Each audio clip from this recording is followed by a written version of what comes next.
అనిదినారు పెంచడమా ఉద్యోగ భద్రతకై ఉద్యోగ భద్రతకై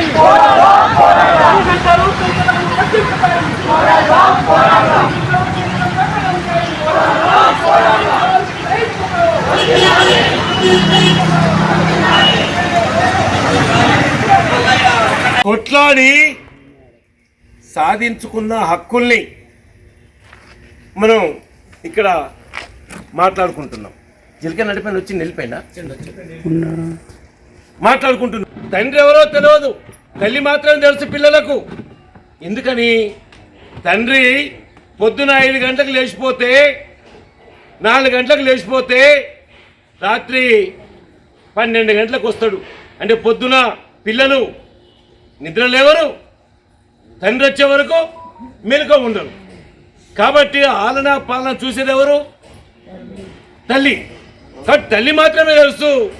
అందుకనే మేము మనుషులం, మాకు ఆలోచన ఉంది, మాకు బంధుప్రీతి ఉంది, పేగుబంధం ఉంది. కానీ ఆ పేగుబంధం కానీ, ఆ బంధుప్రీతి కానీ, ఆ పండగ కానీ, పబ్బాలు కానీ మేము చూడట్లేదని చెప్పేసి కార్మికులంతా మేము పశువులం కాదు, మేము ఎవరం? మనుషులం. మాకు ఆలోచన చేయడానికి మెదడుంది. అందుకని మీరు చెప్పే 12 గంటలు మాకొద్దు అని చెప్పేసి మొట్టమొదట ఇంగ్లాండ్లో దాదాపుగా మనం మేడే కన్నా ముందే 56-57 సంవత్సరాల ముందే మాకు 10 గంటలు పని ఇవ్వండి, మేము ఇన్ని గంటలు పని చేయలేం అని ఇంగ్లాండ్లో కొట్లాట జరిగిందమ్మా. కొట్లాడాను.